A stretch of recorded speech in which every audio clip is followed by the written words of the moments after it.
Hey guys, welcome back to another episode of the Versatility Podcast. Welcome back, ladies and gentlemen. I am back with another episode. We have sports to talk. We have March Madness resumes again today. So I'm going to be recapping the first and second round of March Madness, talking about the current standings in the NBA, reviewing albums that I have not reviewed at all on the podcast. So I have to get that shit over with at this point because it's overdue, these reviews, but at least I've given it more time to actually review it. So obviously now it's finally time to talk about it on the podcast.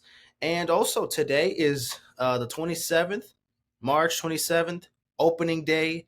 MLB season officially begins today. I'm going to be going to the first Marlins game. I'm going to be going to the Marlins game today for opening day at 4. So I'm recording this in the morning early so I can get this out by, maybe I would think hopefully before the game, but at least during the game, or at least maybe I'll say even after the game, it should be out. So obviously recapping all of that is Thursday. So let's get straight to it. Sports, music, blending all of that in. If this episode is 2 hours, so be it, I guess. So let's start off first with the NBA real quick. Let me just go on ES. Actually, no, let me just kind of switch it around real quick. I actually rather this go the other way in direction. I actually kind of prefer it the other way. Anywho, talk about the NBA. Or actually, I just like the NBA on Google. I don't really like the website right now. Just take me here. Okay, perfect. Well, I don't like this little camera thing here. There's like a new setting where I could see like my screen like double, but I kind of just prefer it like this. Anywho, I mean, let's look at the standings real quick. So, not obviously much has changed, but obviously that's really in the Eastern Conference that it's been pretty much the same. I don't really know if there's really been such a difference in the standings, especially in the Eastern Conference. So, I mean, just take a look here. We know that the Cavs are the best team. They've been the number one team in the East for a while now. The Celtics, the Cavaliers, they were on a 15-game winning streak or 16-game winning streak, and then they went on a 3-game losing streak. Or actually a 4-game losing streak, if I'm not mistaken. Let me see. Let me just double check. Yeah, they went on a little losing streak here. They lost 4 straight games, lost to the Magic, which broke their winning streak, lost to the Clippers, to the Kings, and to the Suns. But obviously now they've regained. They're now on a 2-game winning streak, and they have a game today against the Spurs, so they can get that to a 3-game winning streak. The Cavs still the best team coming out the East right now. Then we got the Celtics, the Knicks, the Pacers, the Pistons. Wow, the Pistons all the way climbed up to the 5th seed over the Bucks is wild. The Magic at 8, the Hawks at 7, the Bulls at 9, the Heat. Oh my God, they were on a 10-game losing streak. We've won 2 straight games since, but my goodness, I have not. It's not been fun watching the Miami Heat play, but at least we won on Tuesday. That Jimmy Butler revenge game. Jimmy Butler played his first game returning to Miami. That was on Tuesday. We whooped that ass. But obviously Steph Curry wasn't playing, so whatever. It could have been a different outcome if he was playing, but either or, I'll take the dub. Either or, we are still very much ass. The Raptors at 26 and 47. The Sixers and the Nets. Yeah, the Sixers, they lost to the Pelicans and they lost to the Wizards back-to-back games. I think I'm going to say it right now. The Sixers are probably the worst team in basketball. Yep. They lost. The last game they won was against the Mavericks. They lost to the Rockets. Somehow this went to overtime. We got destroyed by the Thunder. No surprise there. We lost to the Spurs. We lost to the Hawks. We lost to the Pelicans. We lost to the Wizards. If we're losing to the Pelicans and to the Wizards back-to-back games, we shouldn't even be an NBA team. We should just be a fucking G League team at this point. We have how many of these disastrous games left? We have 9 more games to go. It's unfortunate that I still decide to watch a little bit. Like, obviously, I'm not watching an entire Sixers game now at this point, but at least there are some games that start earlier. Usually the Sixers games, they start right at 7.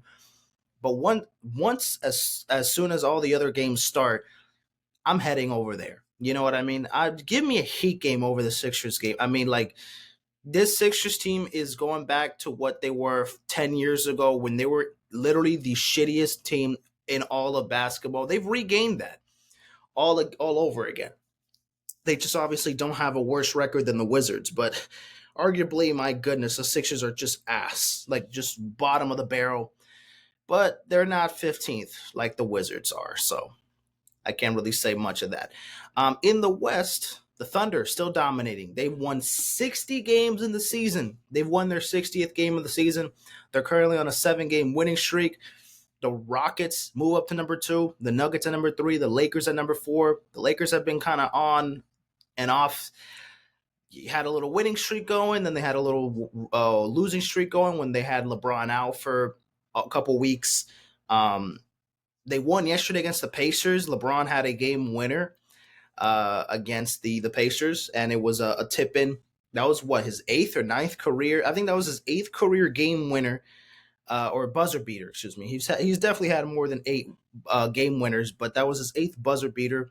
He didn't play his best either. He had like 13 points. He did not shoot well yesterday, but still they were able to get the dub. They were still able to get the dub there. Luka had like 30 plus. The Grizzlies tied with the Lakers at 5th. Then we got the Clippers at 6, the Warriors 7, the Timberwolves 8, the Kings 9, the Suns at 10, the Mavericks at 11. Then we got the Blazers, the Spurs, Pelicans, and Jazz. So yeah, I mean, got a bunch of games here today as well. We got the Sixers not playing today, so that's great. We got the Hawks playing the Heat, Grizzlies, Thunder, Lakers, Bulls, Mavericks, Magic, Blazers, Kings. Interesting. Got some decent games today, but today is opening day for baseball, so I'm not really going to be watching much basketball probably today. But before we get to the season, let's kind of recap. We'll get to the season predictions later on in the episode, but let's actually talk about baseball real quick. But during spring training, basically, spring training obviously has been finalized. It's been finished. It finished yesterday on Tuesday, or not yesterday, excuse me, 2 days ago on Tuesday. There was no baseball games yesterday, Wednesday. Preparing for today. As you can see, opening day is today. Every team is going to have their opening day games except for the Rockies Rays for some reason. They're playing their first games tomorrow, but they're not playing their first game today. And the Dodgers and Cubs, they technically already played their first 2 games of the regular season, as you can see in the standings, that they already have, that the Dodgers are already 2-0 in the season and the Cubs are 0-2 in the season because of the Tokyo series that they had. To recap real quick, I mean, the Dodgers won both of those games. As you can see, Ohtani hit a home run in Japan. They were hitting pretty well. Roki Sasaki went out there and showcased his talents. Looking pretty decent out there on the bump. Definitely a huge definitely a huge candidate for Rookie of the Year coming out of the National League this season.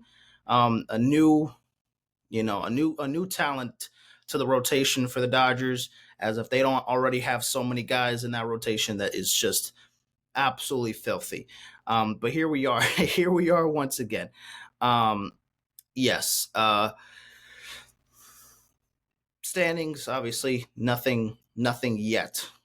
But what was the other part? Oh, yeah. I just can't show you guys the standings for spring training. I can only show you that. Wait, actually, no, never mind.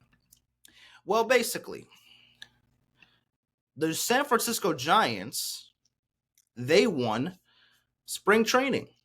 They won spring training. They had the best record in spring training.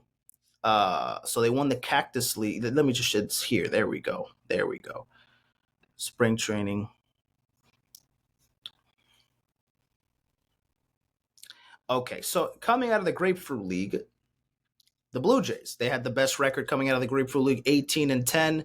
So obviously, shout out to the Blue Jays. They won the Grapefruit League in spring training. And then coming out of the Cactus League, the Giants dominated, 21-6. They won the Cactus League spring training. So the Giants and the Blue Jays, they both win spring training. That's amazing. Now, obviously, what really matters the most is opening day. So fuck it. Let's talk about it. I'm gonna make my predictions for the opening day games and also the series. How I think the series is gonna turn out. I just think it's quicker to do it here. Um, Starting off with the Yankees, with the Brewers versus the Yankees. So um, either some of these series are going to be 3 games or 4 games. I think most of these are going to be a 4-game series. This is going to be a 3-game series as they play today. They don't play tomorrow, but they play Saturday and Sunday. So they have like a 1-day off break there. But either way, Brewers, Yankees, I'm going to go with the Brewers winning this series. However, for today, opening day, I do think the Yankees are probably going to win today. They're closing, or no, excuse me, they're starting pitchers. Who are their start? Actually, no, I actually want to see. I'd rather do this on the baseball on the MLB website because I could actually see the starters. I can see the starting pitchers. So it's going to be Freddie Peralta versus Carlos Rondon, as you can see here. But yeah, okay, there we go. So Brewers, Yankees. I have the Yankees winning today, but I have the Brewers winning the series. So I have them winning Saturday and Sunday, but I have the Yankees winning today on opening day. Carlos Rodon, hopefully he has a good start. We'll see what happens there. I'm just going to stay on this main page because it's going to take too much time here. Blue Jays, Orioles. I'm going to pick the Blue Jays to win today. But the Orioles are going to win the series. I think they're also going to win on Saturday or Sunday, whenever the games are going to be played. I don't know if this is, again, some of these I don't know if they're 3 games, 4 games, however, or Orioles, Blue Jays. I think the Orioles are probably going to win the series, but the Blue Jays are going to win today. Red Sox, Rangers. This is both of these teams look like they're expected to have a big season this year after having disappointing seasons last year, especially the Rangers coming out of with all those injuries, and especially since they had a World Series hungover. But they should be back and ready this season. I'm gonna have the Rangers win this series. Fuck it, I'm gonna have the Rangers win the series, and I'm gonna have the Rangers win today. Phillies and Nationals. Zach Wheeler on the bump. I'm very high on Zach Wheeler this year. I'll make my awards. If I don't do them today, I'll do them on the next episode. But I will do my season predictions for today. At least regular season. Postseason, I'll do that with the awards. So postseason predictions and award predictions, that's be for another episode. But for today, I'll do the regular season predictions later on in the episode. But any whore. I said any whore. I got the Phillies winning this series, sweeping the Nationals. I don't think the Nationals are going to get 1 game in the series, whether it's 3 or 4 games. Go Phillies. Guardians at Royals. We got Reagans versus Tanner Bigby. Let's give me the Guardians. I think the Guardians are going to win this series. Yeah, so the Guardians are going to win the first game. I think the Guardians are going to win the series. Mets, Astros. We got Clay Holmes now as the starting pitcher. He's now part of the rotation for the Mets. He was the closing pitcher for the Yankees last year. Now he's going to be a starter for the Mets. I don't know. I really don't know what to expect for Clay Holmes. I don't know if he's going to be better off in the bullpen, better off in the rotation. I'm not sure, but I'm gonna go with the Mets to win this game. Actually, no, I'm going to go with the Mets to win the series, but I think the Astros are going to win today. But the Mets are going to win the series. Giants, Reds. I have the Reds winning today, but I have the Giants winning the series. Braves, Padres. I'm going to have the Braves winning the series, and I'm going to also have the Braves winning this game as well. Angels, White Sox. I'm going to have the Angels winning this series. I don't know if the White Sox are going to get a win in this series. They're going to have to wait for the next series. Wait till next week. White Sox not expected to do any better than last season. And for today's matchup for today's game that I will be attending later on today. Pirates versus Marlins. We got Paul Schemes and Sandy Alcantara. Let me tell you, the Marlins are going to be an absolute fucking shit show this year. They're going to be absolutely horrifying to watch this year. But I'm super excited to go to the games. It's so weird because they're dumb cheap to go to a Marlins game. So fair enough. If I'm watching dog shit, I'm expecting cheap prices. But if the ticket is a lot more expensive now to watch a game like this, I kind of understand it. You're seeing Sandy Alcantara go up against Paul Schemes, who arguably is the best pitcher in all of baseball. And we got a guy who was a Cy Young candidate a couple years ago before he got hurt. Obviously, Sandy last year didn't pitch. He had Tommy John surgery, so he's coming back. He looked decent in spring training. Paul Schemes looked good in spring training. This should be a good matchup. Unfortunately for the Marlins, with our AAA, maybe not even AAA, with our AA lineup that we have, they're not going to really do anything against Paul Schemes. So I'm expecting Paul Schemes to throw like fucking. He's going to pitch through 7 innings, I would think. Maybe 10 plus strikeouts. Maybe he'll allow like 2 hits. 2 hits. I think he's going to go 7 innings, 7 complete innings. 11 strikeouts, 2 hits he'll allow, maybe a walk. You know what I mean? I think Paul Schemes is going to absolutely dominate this lineup. We will see if in the 8th or 9th inning, if the Pirates bullpen absolutely implodes. But I got the Pirates winning this series.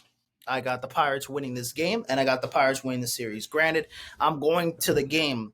And I don't work far from I actually work really close to Marlins Park or to Lone Depot Park. There's a school right by the fucking stadium, and that's where I work at that fucking at that school. So you would think I would have to be a big Marlins fan, especially since I'm kind of thrilled to want to go to more games this year since I work right fucking there.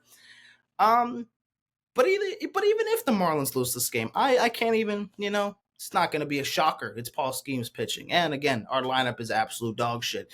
But it should be still very interesting to see the Marlins play this year, whether we are going to be absolute dog shit this year. But it's okay. Hey, I've already accepted it. You got to accept it. Now, they do got to fix this at some point. It is definitely getting worrisome. It's been way too long that the Marlins have been just trading anybody. And also, not to be the barrier of bad news here, but don't expect Sandy to be here for the whole season. This motherfucker is probably going to get traded by June. So this start tonight could be one of his last starts as a Miami Marlin. Who knows? So don't get too comfortable here. We're not probably going to have Sandy for the rest of the season, especially if he looks really good, because why would he want to waste his talents being here in Miami when you can go somewhere else and play, in a winning environment? This is not a winning environment. This is at this point a AAA, AA, single A, maybe even high school level ball that we're at right now. We're not playing at a major league level. We're playing at a high school level, maybe collegiate. And Paul Schemes will absolutely ruin us today. So I'm excited to see that, I guess. Twins versus Cardinals. Give me the Twins to win this series. I don't really have a lot of expectations for the Cardinals this year. I don't know what to expect for the Cardinals this year, man. I'm not looking. I don't know about the Cardinals this year. I'm very skeptical about them. I don't know if they're going to look good. I don't know if they're going to look really bad. Like last year, they were disappointing. They were not that good. Yeah, I'm going to go with the Twins winning the series. Maybe a sweep here. Tigers at Dodgers. We got a good matchup here also with Tariq Skubal versus Blake Snell. 2 Cy Young candidates. 2 Cy Young winners. I mean, Blake Snell won it a couple years ago. Tariq Skubal is the defending Cy Young winner in the American League. He's probably the best pitcher in baseball. I mean, you could say Paul Schemes, but Skubal has the Cy Young. He's played a little more.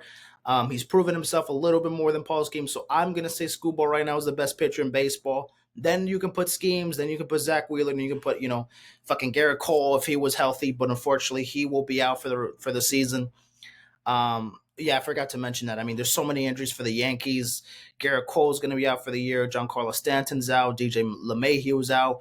Luis Hill, who was the rookie of the year for the American League last year, is going to be out for some time. So the Yankees are already dealing with so much bullshit, and obviously, you know, sending away Juan Soto. It's going to be a very interesting year for the Yankees. They could still be a very good team, but they're definitely not as great as they were last year to start the season off. So we'll see what happens there. Give me the Dodgers to win this series. I think the Tigers can win one game, but give me the Dodgers to win the series, as they're probably going to dominate this entire season, as no one should be surprised by that. Cubs, Diamondbacks. I think the Cubs are going to bounce back. I think they're going to win the series. However, the Diamondbacks, I think, are going to win this game. And then A's, Mariners. Give me the Mariners to win this game and then probably win the series. Yeah, give me the Mariners to win the series. Maybe sweep the A's. Yeah, give me the Mariners.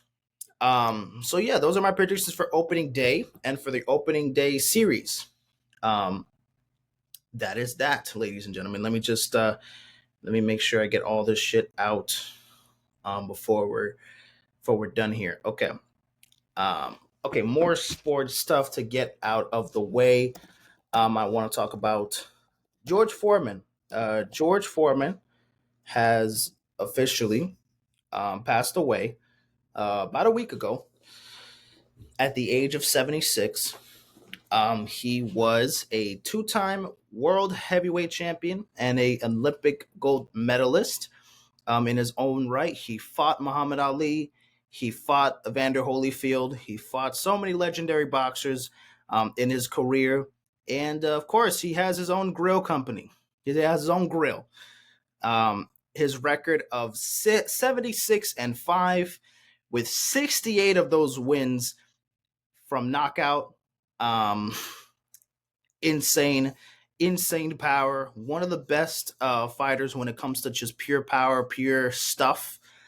I mean, yeah, of course, I've never saw a George Foreman fight, but of course, I've seen footage.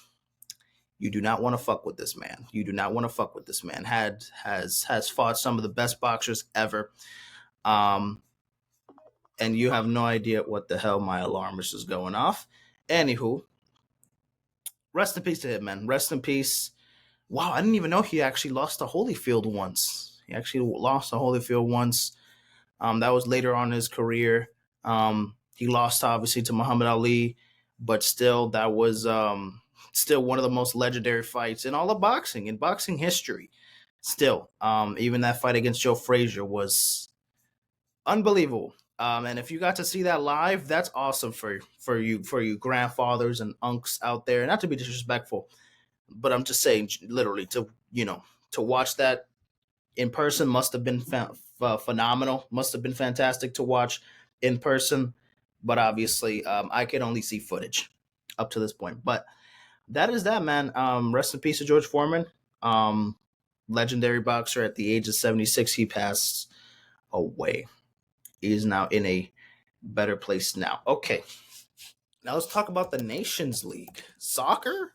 I'm talking about soccer? Yes. Let's go back to soccer, ladies and gentlemen. So on Tuesday, and not Tuesday, not this Tuesday. It was actually Sunday and Thursday. Last Sunday and last Thursday, there were quarterfinal matches and also some other matches for the Nations League, which is like a tournament in the UEFA, in all of Europe, for the best nation in all of Europe. So all these games were, Thursday, Sunday of last week, whatever. We're here to talk about the quarterfinal games. We had obviously 2-leg games. So this was the leg 2, the game 2. Germany versus Italy. They ended up drawing in the second game, but Germany ends up advancing 5-4 and aggregate 5-2 win for Portugal over Denmark. They scored all their goals in this game when they were shut out the last game. It was 1-0 Denmark in the last game. Now it was 5-2. Ronaldo had a goal, and they scored a bunch of goals right after Ronaldo scored. They were basically at a deficit. They were 2-0 here, and they came back strong, and Portugal had a big comeback here. And then these two games were absolute fucking blood matches. 3-3 going into penalties, and then Spain takes it up 5-4 in penalties, and they move on. And with France, they're up 2-2. 2-0. Croatia ended up beating them 2-0. France ended up being 2-0, but then that ends up getting a tie in aggregate, and then they go to penalties, and France moves on 5-4. Yamal misses the penalty. He missed the penalty here against Spain. Mbappe, a bunch of guys obviously made their penalties and this and that. I can't see the penalties. Like, oh yeah, I can see the penalty shootout. So, interesting weird that in Dembele they didn't put him to shoot any penalties. Obviously, they started with Mbappe. He got the first one. Obviously, this is the order of who made it, who didn't make it. But still, weird that Dembele didn't shoot a penalty, didn't get a penalty attempt there. But I mean, they didn't need to. They were able to win it. So fuck it. So now here we are in the semifinals, which will be in June. June 4th will be the Germany versus Portugal game, and then June 5th will be the Spain versus France game. For my predictions for the semifinals, heading into the championship, which will be June 8th, I'm probably going to go with Portugal over Germany, and I'm going to have to go with probably France. I mean, Spain beat France last time in the Euros last year. I think France is going to get the revenge. I think France is going to beat Spain this time. I had Spain winning it last year, so I was right on that. But I think France is going to get the revenge. I think it's going to be Portugal versus France. I would love to see Portugal win it, but I think France got it. I think France, they're the team to beat. I think France, they're the team to beat. So I think France is going to win the Nations League, and Portugal is going to get second place. And then for the third place, it will have to be Spain, Germany. I think Spain is going to end up taking third, and then Germany is going to take up fourth. I'm underestimating Germany, but fuck it. Let's see how that goes. Let's see if they're able to beat Portugal. I think they definitely can. Won't be too much of a surprise there, but fuck it. We'll see what happens there. We'll see what happens there. Okay. All right. Let's hold on. Yes. Let's talk about some trades. Talk about some free agency signings. Russell Wilson has officially signed a new deal, a 1-year deal worth up to what, 12 million? What's the exact contract? 1 million. Can you give me the fucking contract? Thank you. Where is the contract? Where is the contract? Somewhere is the contract.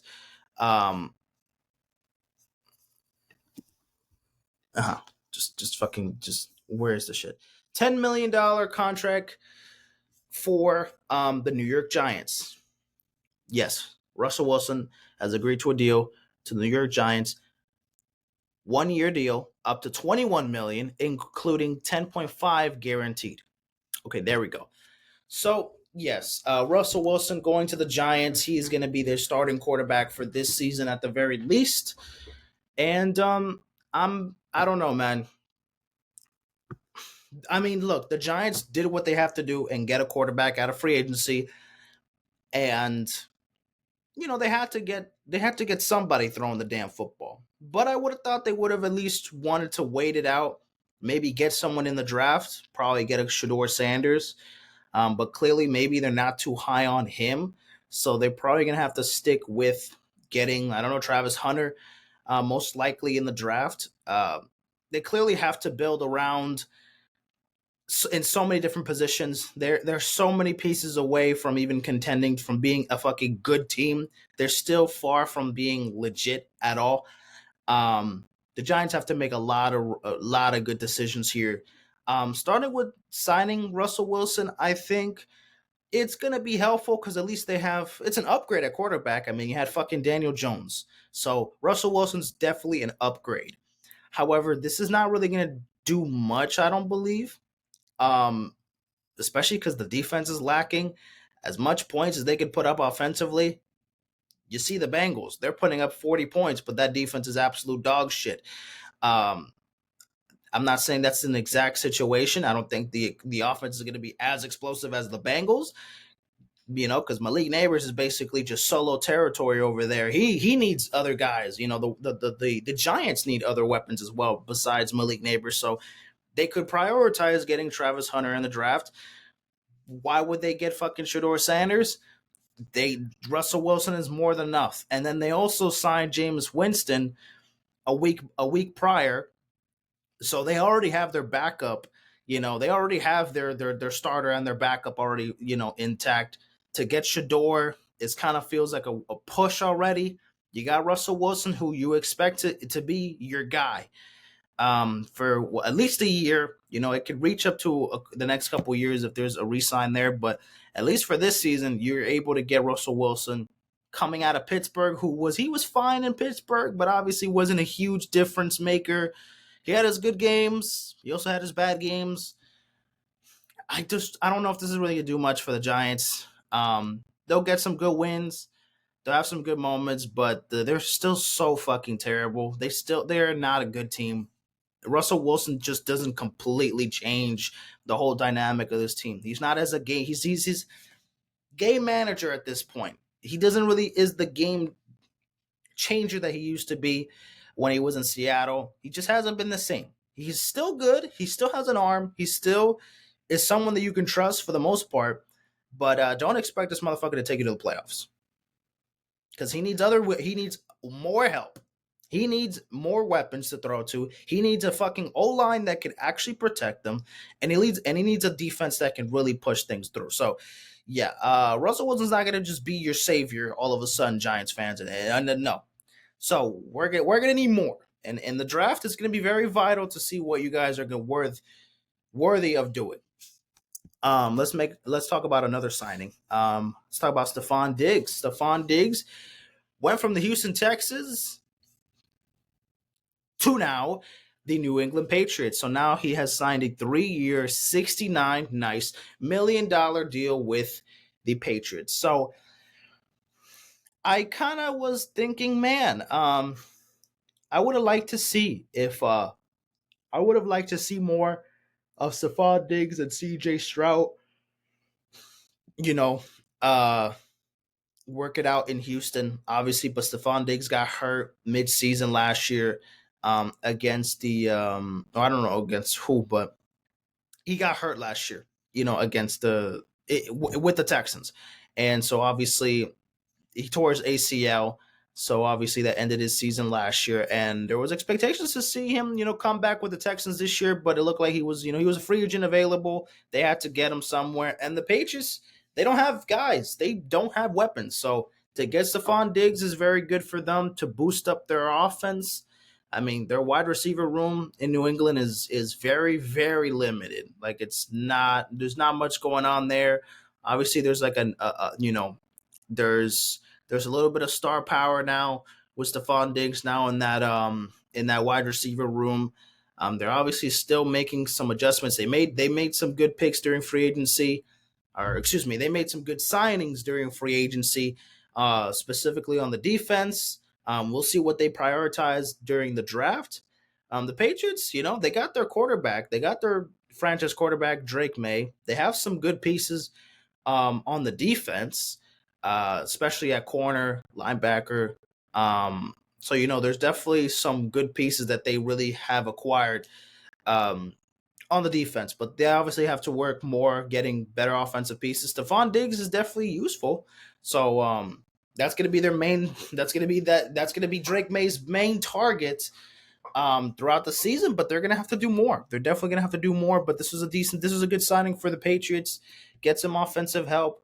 Get a fucking a name brand wide receiver. A big wide receiver. He's not no elite wide receiver, but definitely is better than what anyone has been, better than anybody who's been on the New England Patriots for the past fucking 5-6 years or whatever. So, better than nothing. That is that for what is that? Okay, yeah. There is okay. Now let's transition to music. There's still two things for sports I want to do. the MLB season predictions, and then also college basketball recap. But I guess we could just kind of save that for later. Let's just get all these little headlines out the way since I'm already doing this. So let's just stick with the headlines. So I saw this real quick. I don't really know what this I don't know what this is all about, but I saw this on Instagram, and since I've been getting into to K-pop, so on my feed there's been more K-pop content, more related stuff, more people talking about K-pop, suggesting me songs to listen to, try to get into certain groups, blah blah blah blah. You get the gist. And then I saw this like like article, or this obviously it was an Instagram reel, but talking about this article, where they were revealing that there's going to be a competition show, a K-pop auditioning show called Under 15, which, if you can guess, it is a show, an auditioning show for kids under 15 to become K-pop idols. Set to air starting March 31st. Under 15 features 59 contestants, who all of whom are younger than 16, competing for a new idol group. Now, if you ask me, what the fuck is this supposed to do? Um, this is absolute. This is ridiculous, to say the least. Um, the youngest contestants, by the way, in under 15 were born in 2016, making them 8 or 9 years old. Just to put this in perspective. So if you're thinking under 15, it's not too bad. They're probably going to be 15, 14. That's high school, freshmen in high school, eighth graders. They could start building up. We have literal 8-year-olds, 9-year-olds on this show, and even to even think of this, I think is ridiculous. How are we going to put a show of this is the thing, man. This is the thing. If we're gonna, I think the idea, right? It works better if we group them the right way and if we guide them the right way. If they're making a show about specifically a target audience for kids from age 7, 8, and 9, they could do their own little TV show. And that's what qualifies for the TV show. You're 7, 8 years old and you want to be a whatever this, then you can do that for that age group. But then you're blending in 15-year-olds, 14-year-olds, 13-year-olds in the same group as a 8 and a 9. That does not mix well enough for me. If this was for women, if this was for men, if this was for fucking aliens, this is all very, very weird.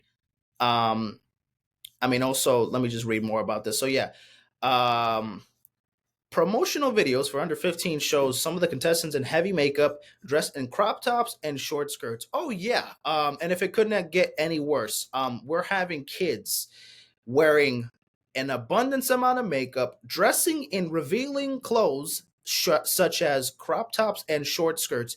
I promise you, pedophiles are loving this right now.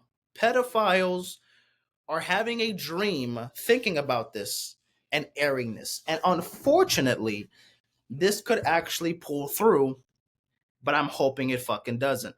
Um, Netizens from, is that how you say it, from South Korea and internationally have lambasted under 15 for exposing these children to potential sexualization. Oh yeah, clear problem here. The criticism of under 15 has also mounted in the wake of the ongoing scandal involving actor Kim So Hyun, who has accused of dating the late actress Kim Se-run when she was a minor. Kim Su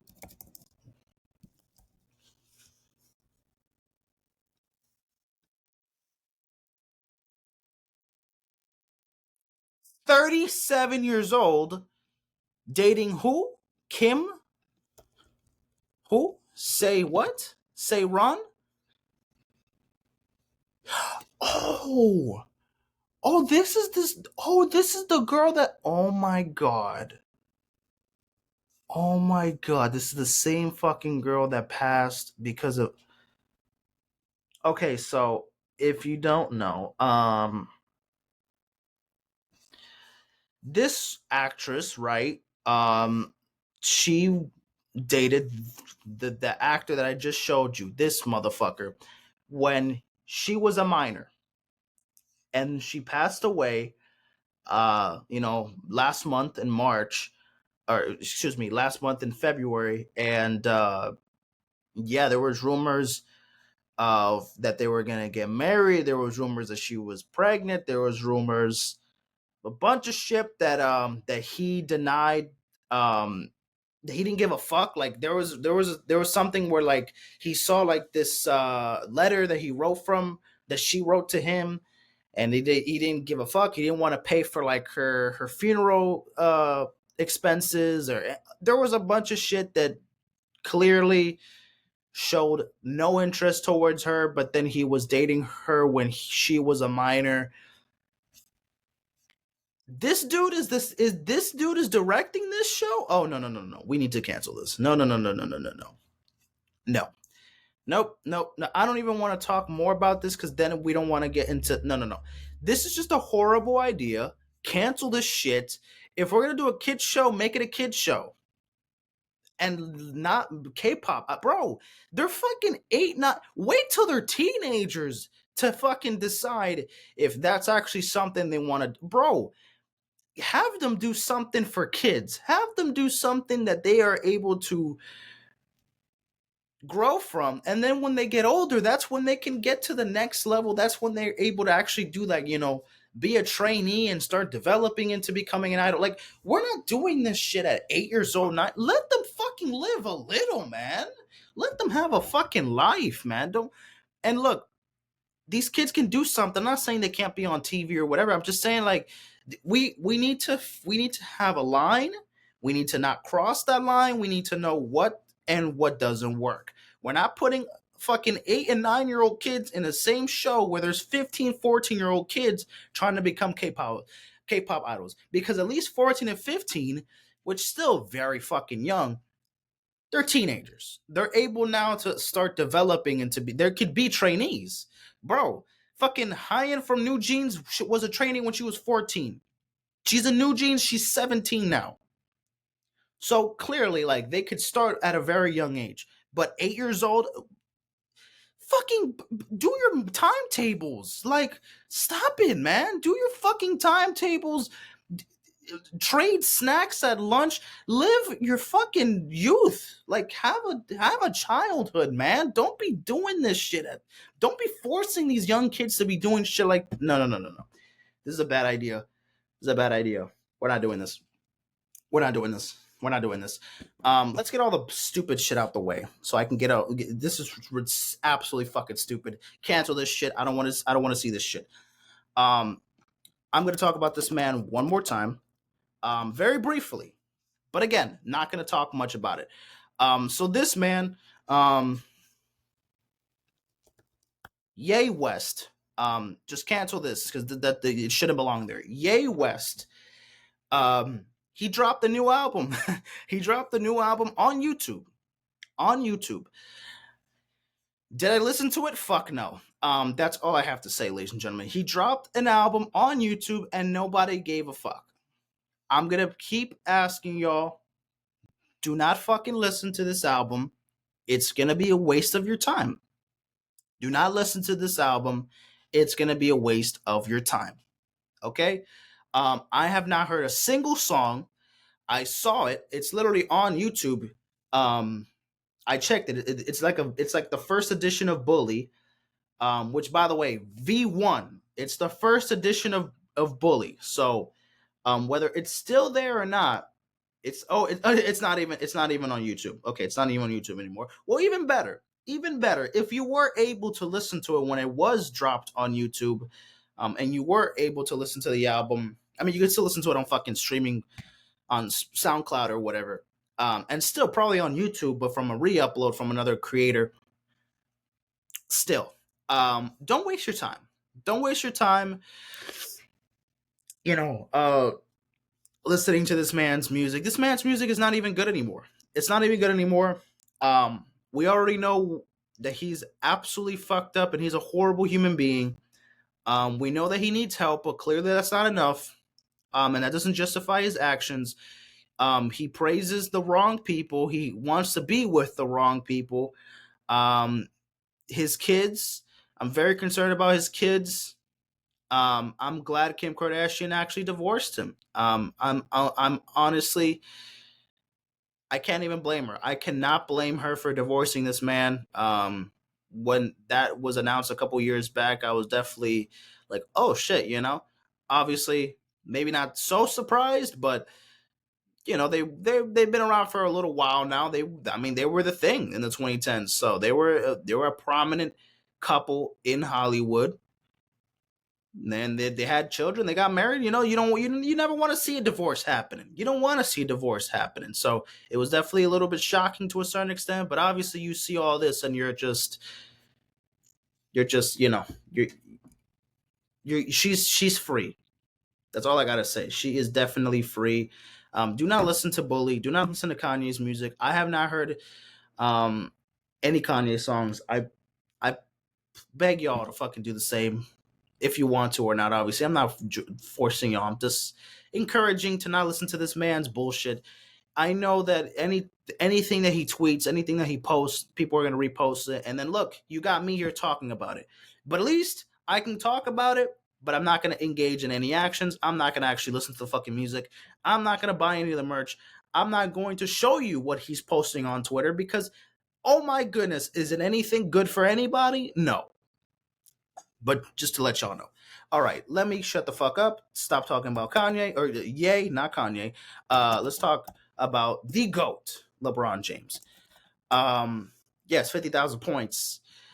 Stephen A. Smith all over his penis, riding this nigga. And obviously, you know, they have this back and forth thing. Yeah, no, Stephen A. Smith versus LeBron James beef in 2025 sounds very like Stephen A. Like, shut the hell up, man. Like, shut the hell up. Like, just shut the hell up. But with the whole LeBron thing, like, it's annoying. I do think that LeBron maybe kind of pushed it a bit, but at the same time, Stephen A's just addressing him more and more and more and saying that, like, oh, if LeBron threw hands on him, he would have swung.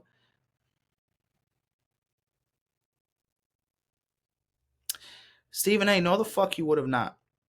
Now, I'm not saying LeBron should be this imitating person and just because he's big, he knows how to fight.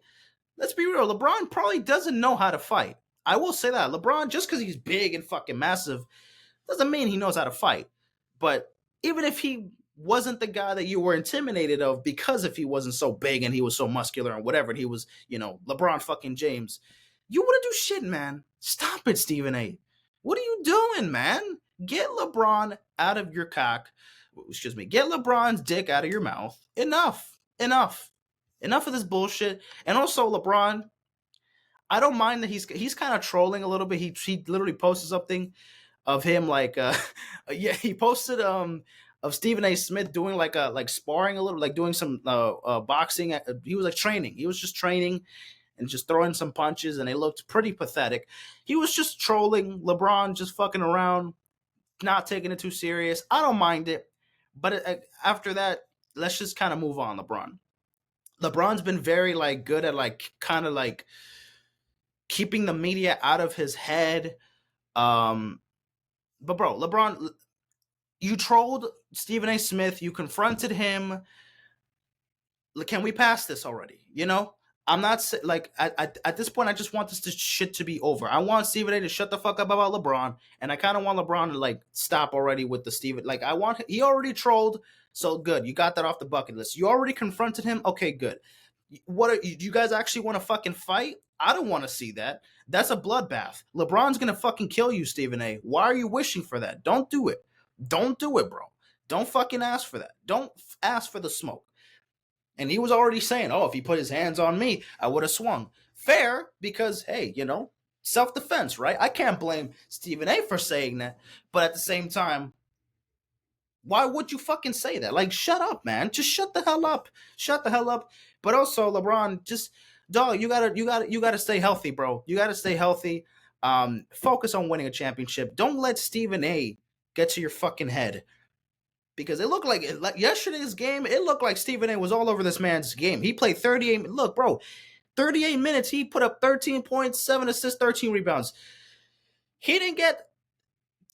He had 3 points entering the fourth quarter, man. It took him to the fourth quarter to put up double-digit points.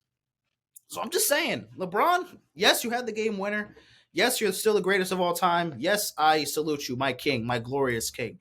But enough. You already trolled. You already talked about Stephen A. You already gave him the clout that, not the clout that he needed, obviously, because he's obviously been around for ESPN for so long, and he doesn't obviously need LeBron's fucking credibility. But still, you already gave him that attention from you. You already confronted him. You did it. All you're missing is that fucking actual fight. But do y'all need that? We don't need that. So let's just move on from that. But more LeBron news. This is not the LeBron news I want to talk about. The LeBron news is the memes, the LeBron songs. Guys, all over my TikTok, all over my feed, my Instagram Reels, there are fans making LeBron James songs, like actual, like songs of, like, they're actually making songs about LeBron. They're doing covers of, like, fucking Talking to the Moon, Michael Jackson songs. They're making covers of big popular pop songs or rap songs or whatever, and they're just making it about LeBron James. I think it's amazing.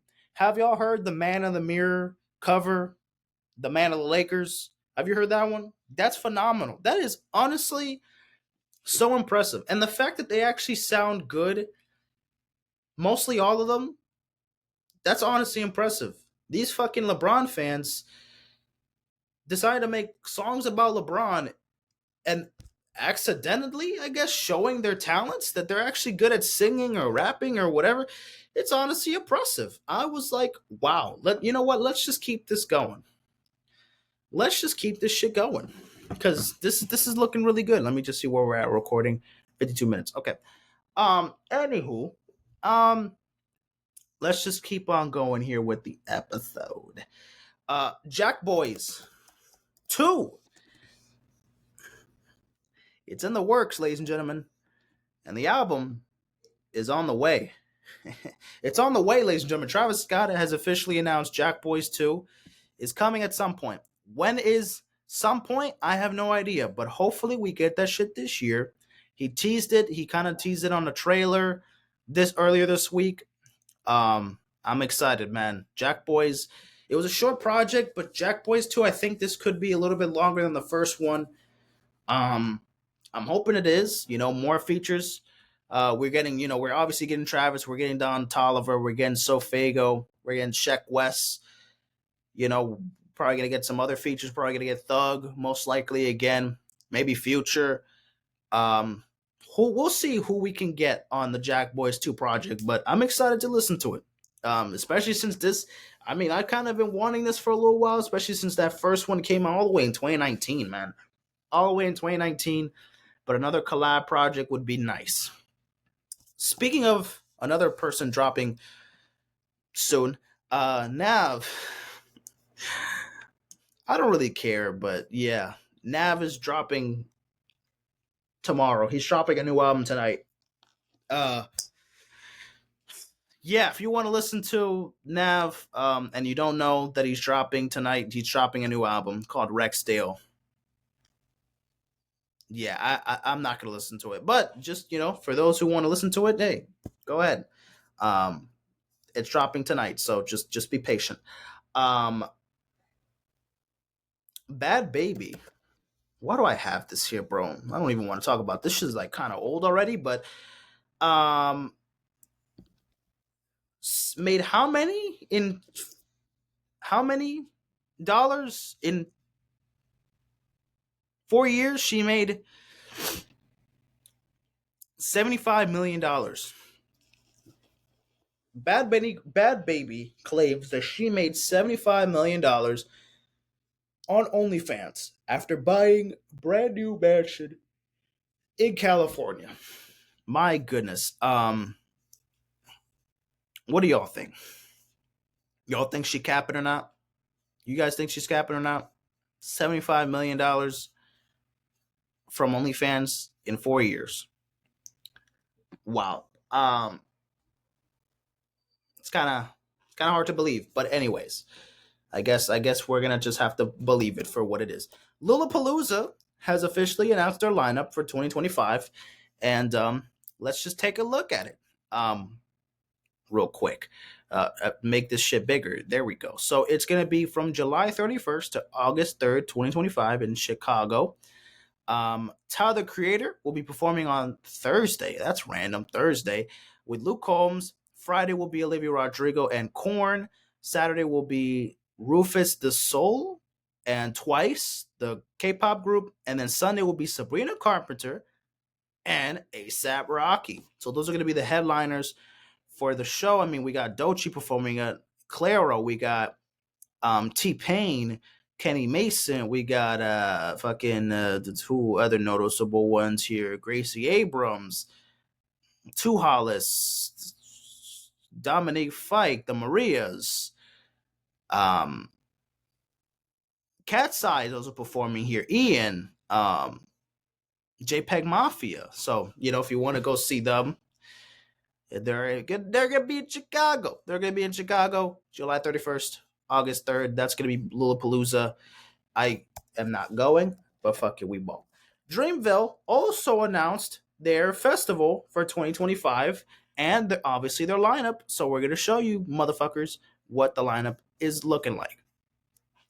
So Saturday we got Lil Wayne with the Hot Boys. And we're going to have 21 Savage, Party Next Door, Ludacris, Ari Lennox, Chief Keef, Keisha Cole, Boss Young Nudie, Absolute, and the rest of the group of Dreamville. And then April 6th, we're having J. Cole, Erykah Badu, Thames, Gorilla, JID, Whale, Coco Jones, Big X The Plug, Earth Gang. So yeah, April 5th and April 6th. Saturday and Sunday. That's gonna be in a couple weeks from now, actually. Next week. What the fuck? It's actually next week. Oh my god. Next Saturday, next Sunday, it's gonna be Dreamville Festival. Wow. Damn, time is fucking flying by. Time is fucking flying by. But here we are. Here we motherfucking are. Okay, so oh yeah. Kendrick Lamar has been working on a movie for years in the making already. And now he's gonna be working on a movie with the creators of South Park. He's making a comedy film with the creators of South Park, with Matt Stone and with Trey Parker. And so this has been in development for 3 years since, they've scheduled to been having this all the way in 2022. And yeah, they've been starting filming this for a little while, but they kind of stopped. And now they came back to filming this movie. It's set to be released when? Release date. It looks like it. I heard something about July. Something about in July. I mean, it's going to be coming out this year in 2025, but we don't have a. The film is set to be released July 4th. I don't know because we don't even have a trailer or anything yet.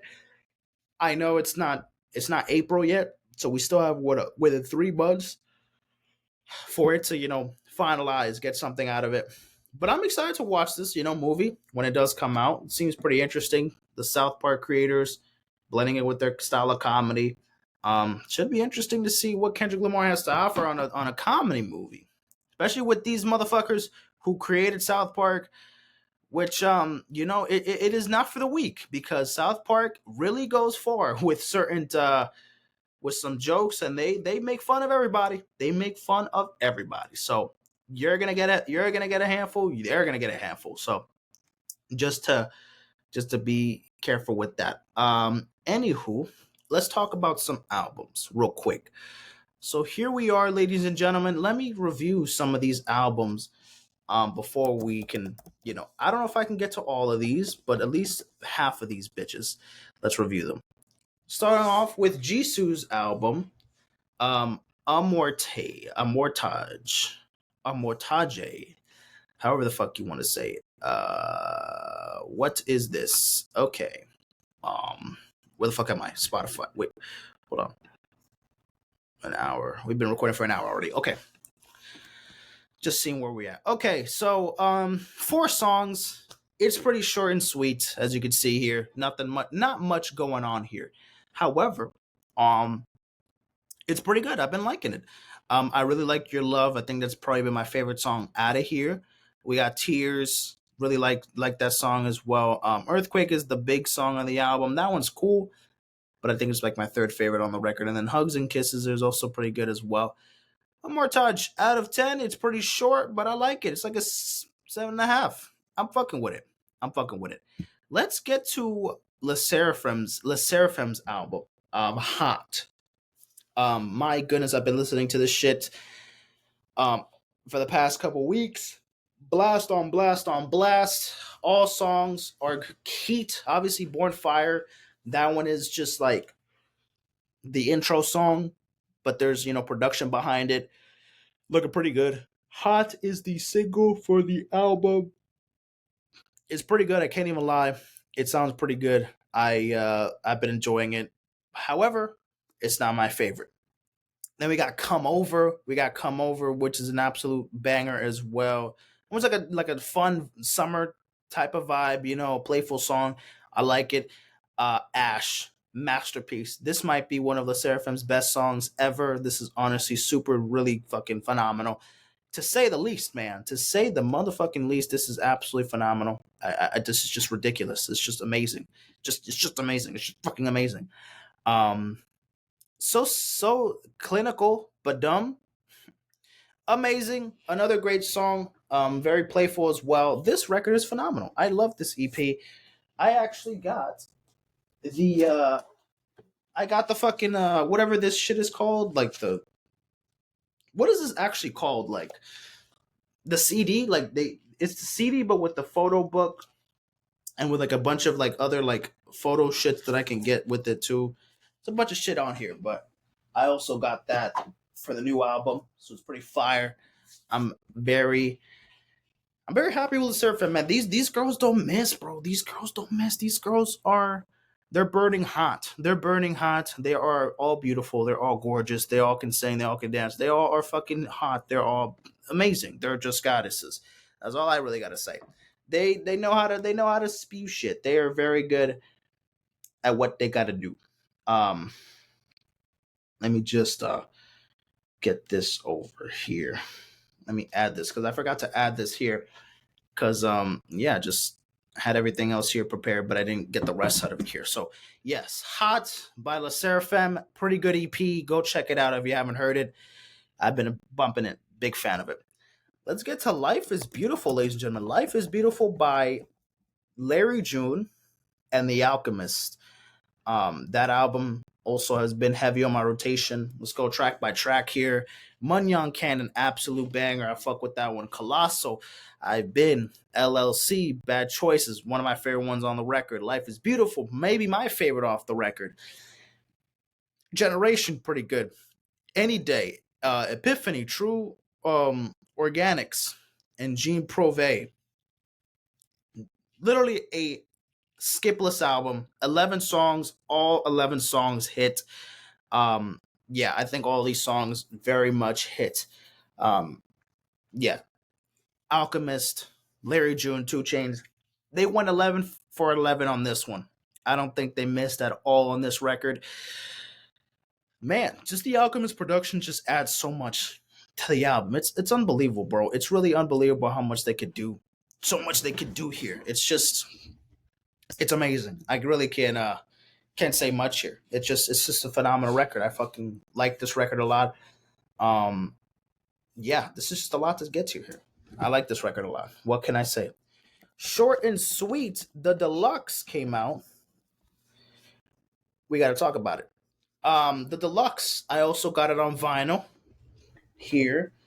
Um, so as you can see, I wanted to wait some time to get it, but I got the vinyl for the deluxe. Um, yeah, as you can tell, I'm fucking with the deluxe. I'm fucking with the deluxe. It's absolutely amazing. 15 minutes is an absolute banger. Busy Woman is absolutely great. Couldn't make it any harder is absolutely great. Please, please, please remix or like the new version with Dolly Parton's also good. And Bad Reviews is also pretty solid as well. But Busy Woman, 15 minutes, those songs are absolute bangers. Fuck with it. Added a lot to the deluxe. I still think Don't Smile is probably my favorite song on the album still, but man, this album is great. This album was one of my favorite albums last year. This is like my third or second favorite album of last year. So we already know how I felt about this. You know, this album is phenomenal. So adding the deluxe actually made it and more interesting. I actually kind of liked it a lot more for what it was. I'm fucking with it. I'm fucking with it. I am fucking with it. Okay. Yeah. Let's talk about. Oh yeah. Wow. I still haven't talked about Hurry Up Tomorrow, bro. What the hell, dog? Jesus, man. Hurry Up Tomorrow, ladies and gentlemen. I cannot believe this came out all the way January 30 something, 31st, and it's fucking March, almost the end of March, and I still haven't reviewed about this album. So we got the weekends. Hurry Up Tomorrow. Um, this is a great record, man. I really, really love this record. I think this is definitely one of my favorite weekend albums ever. I mean, look, I'm still listening to it. I have my favorites, but I really cannot say that I have many skips here. The only skips that I really have on this album, I would say Sao Paulo. I'm not crazy on Sao Paulo. Obviously, I can't fucking sing and then until we're skin and bones. These three songs, like I don't go back to. Obviously, these are just cuts to get to the album. Um, like Without a Warning. Actually, no. I listened to all these songs, man. All these songs hit, man. Like I don't know how to review it. Like this is just a incredible record. Like Wake Me Up with like that 80s sounding production, very Michael Jackson inspired. I love this record. Wake Me Up is sounds incredible. Love that one. Cry for Me, love it as well. Baptized in Fear, Open Hearts, Opening Night, which is very short, but I like the interlude aesthetic to it. Like it, sounds really good. Reflections, Laughing. This one I was kind of, a little bit iffy on. I wasn't crazy on the Travis Scott verse, but it grew on me. I fuck with it now. Enjoy the show with Future. Great rapping from Future. Was singing and rapping, mix of both. Giving up on me, bro. This is a fucking banger, and I love the beat switch. The second part of the song, I like it, but I prefer the first half of the song more.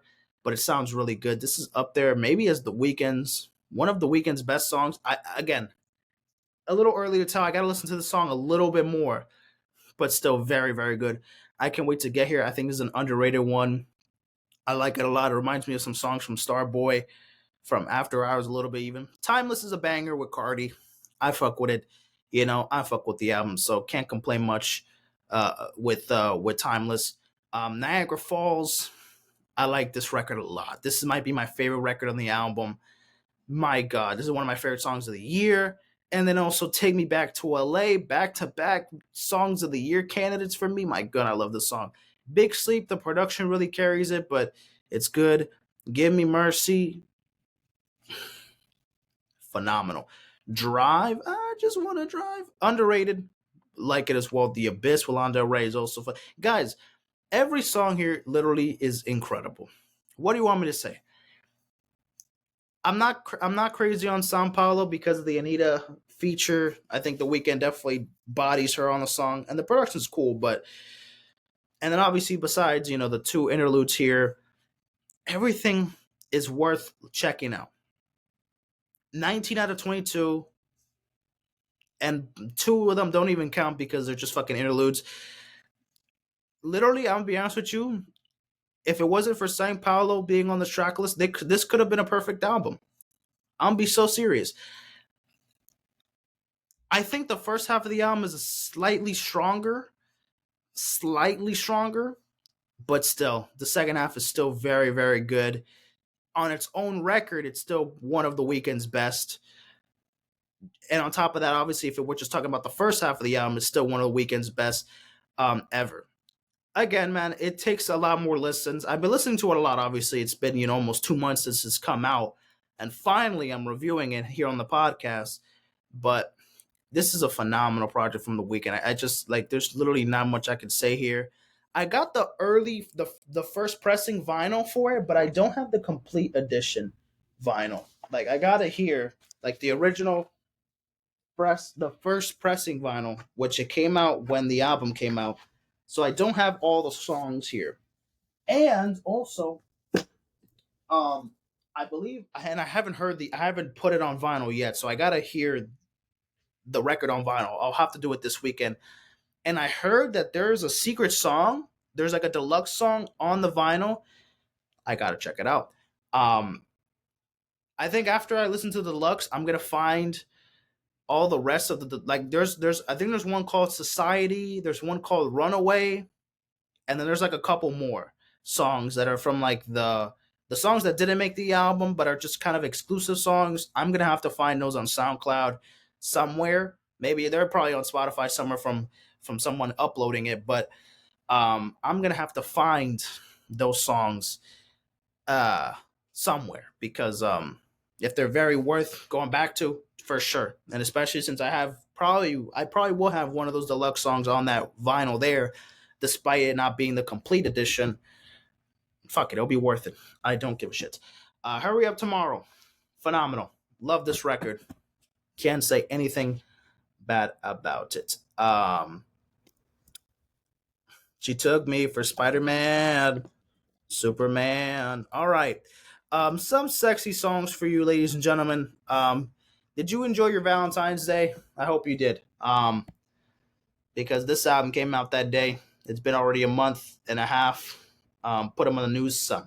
Put them on the news. I'm talking about another album. But anywho, some sexy songs for you. I don't know why I did that. That was very zesty. But here we are. I think this is going to be the last album I'm going to review. I think I will review the other albums tomorrow. Actually, I'm going to do another episode Saturday. So I'll review those albums on Saturday.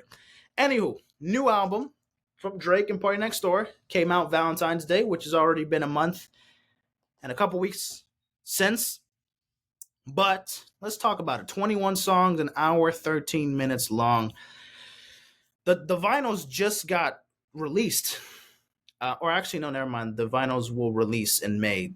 Never mind. They're not there. They're not yet. Not yet. But they've been revealed. Just hasn't been released just yet. But still. Yeah. Okay. I haven't reviewed this album at all, obviously, and I still haven't really made my thoughts much on the record. I was definitely listening to this album a lot in February, for the month of February, but entering March, after a couple weeks, I have not been listening to many songs off the record. However, there are some really good songs on this record, I will say. I'll start off with CN Tower, one of my favorites off the record. Hold on, I'm trying to fix something on my TV real quick. But CN Tower, it is definitely one of the better songs. I think it's a good introduction to the album. What colors the CN Tower? It's a good adjustment to it. I like the song. Mothballs is pretty underrated as well. I like that one. Something About You is nice. Crying in Chanel. I like the second part of the song, but the first half was kind of whack.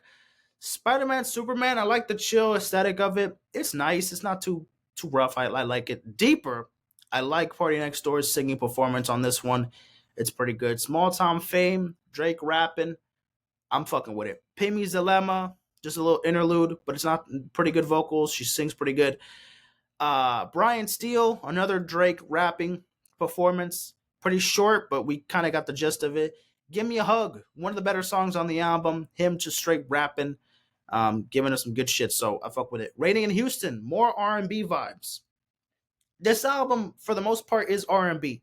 So we're getting mostly R&B songs with a blend of some rapping songs. So yes, Raining in Houston for sure is a pretty underrated cut in the R&B section of the album. Lasers, I'm not crazy on this one. This one's all right. Meet Your Padres, absolute dog shit. This song is ass. I do not like this song. Nokia, however, track number 14, this is the banger of the album. This is the banger of the album. We're going to get the video, I think on Monday, next Monday, we're going to get the video for the song finally. So let's see how the video makes the song better, I would think. Maybe this is the hit of the album. This is the hit of the album. And this might be the best song on the album, man. This is definitely the most replayable song on the album for me. There's definitely some other candidates, but I think this one really gets the job done. It's super fun, super catchy, very 2000s aesthetic, obviously with the Nokia ringtone, and the video, shit, should be some old school shit. So we'll see. Die Trying is another good underrated song from this album. Girl, I can't decide if I should stay or if I, like it's pretty good.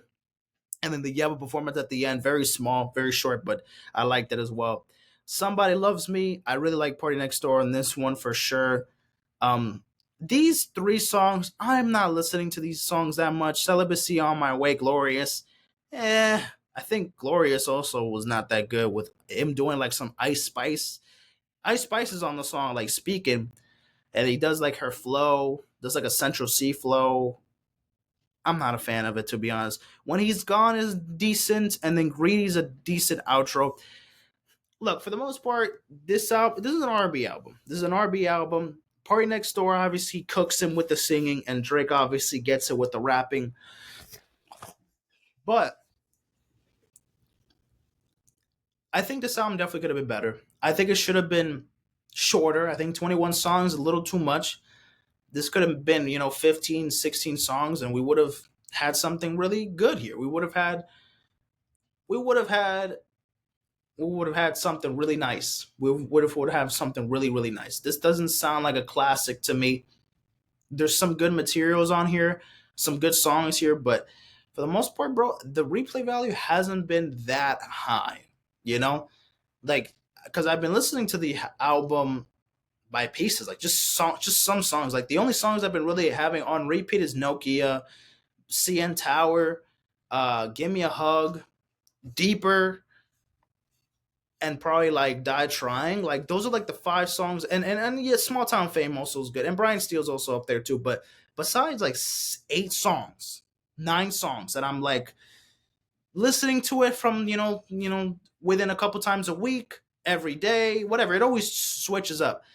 But that's only not even half of the album. I said 9 songs out of 21. That's not even half of the album. For the most part, bro, the replay value is not as strong as many Drake albums. It's also an R&B record, so a lot of the softer cuts. But even then, even if it is like R&B songs, some of them I have to be in the mood for. Some of them I'm not. Like I'm not gonna. I like Raining in Houston, but I'm not gonna be listening to Raining in Houston that much. It's not. It was never really on my rotation. But when I do listen to the album front to back, which I haven't done too much of that either, I think I've only heard the full album like 4 times, like the entire track list 4 times. Every other time, I'm just picking those songs I like. It's a fine album, but it definitely could have been better. I'm probably gonna give it like a 7, like a low 7. It's not a bad album for sure. There's definitely some quality here, but there's just a lot here that I could have been trimmed off, especially from that second half of the album. And even the songs that are underrated, I'm not gonna bumping it too much in my personal rotation. But obviously, there's definitely some good shit here. CN Tower, go back to Nokia, Deeper, Brian Steele, Give Me a Hug, Die Trying. There's definitely some worthy and Somebody Loves Me as well. It's another one that I'm definitely bumping as much. But besides that, man, there isn't a lot. There's a lot of there's 21 songs. There's a bunch you could take out of. But if I'm only taking half of the album, it's not that good. shit, you could say it's a mid album, even though I'm saying it's a 7 out of 10.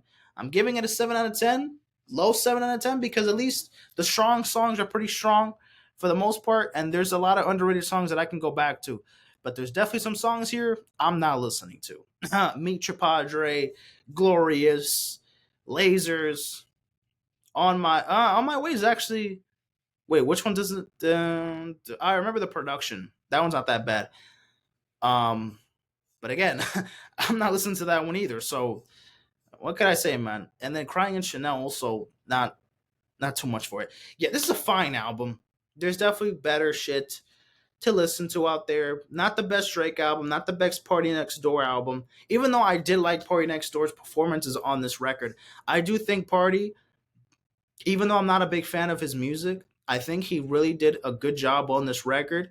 Of course, I knew he was the better singer, so he had those singing performances. I would think he would have had them, locked in. But I just think that Drake could have done more. I think Drake could have done more. Definitely doesn't sound like an album, a classic album from first listen, but just in general, I don't think this is going to be an album that's going to age super, super well. It's not going to be a classic, in my opinion, but not a bad record. Not a bad record. Just could have expected more. I kind of wanted a little bit more. Just to be completely transparent with you guys. All right, ladies and gentlemen, that is enough for music reviews. There's still a bunch of albums. There's at least like a handful of albums that I want to review, but I can do those for Saturday. So let's just get those out the way. Let me see where I'm at right now. Recording 121. Okay. So now let's finally do ESPN. Let's do my fucking bracket. Let me show you guys my bracket for. Wait, let me see. This is the women's or the men's? This is the women's. Okay, let me see real quick. So there's a couple brackets here. The one that I did, this is the one that my brother did. So let me see the one that I did. Which is the one that I think it was this one. The second one that I did. Uh-huh. So yeah, this is my women's bracket here. As you can see, I got the Richmond Georgia Tech game wrong. Baylor versus Grand Canyon game wrong. I got the Utah Indiana game wrong. Maryland, blah blah blah. You could see all the ones I got wrong. Fucking Vanderbilt lost to Oregon. Harvard, I don't know why I picked fucking Harvard. Whatever. Harvard over Michigan State. That didn't work. California lost me. Kentucky lost. Illinois. Creighton lost. Excuse me.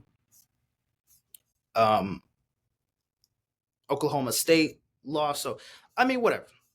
I have what? I'm ranked 1.2 million, and I have a 65.4 winning percentage, and I have 520 points in the bracket. This is my main bracket. And of course, I have USC winning the national championship. And my final four was UCLA, USC over UCLA, and I have Texas over South Carolina. And then my national championship was what? USC versus Texas. Which, look, now I'm kind of contemplating because, unfortunately, ladies and gentlemen, Juju Watkins has been hurt. She's hurt, and she tore her ACL. So that means she's going to be out for the remainder of the tournament, and USC is most likely not going to win the championship. So I am beyond cooked. Beyond cooked. My bracket is beyond cooked. We're not winning no fucking championship. We're not winning no damn championship. So it's unfortunate. It is pretty unfortunate.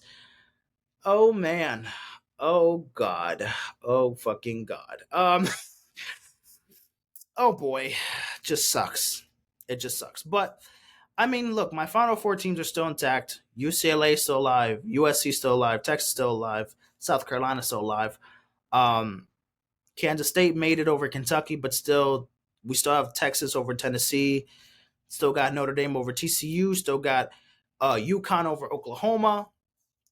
Then we got Ole Miss losing to UCLA. LSU beating NC State. I got North Carolina beating Duke. I have South Carolina beating Maryland.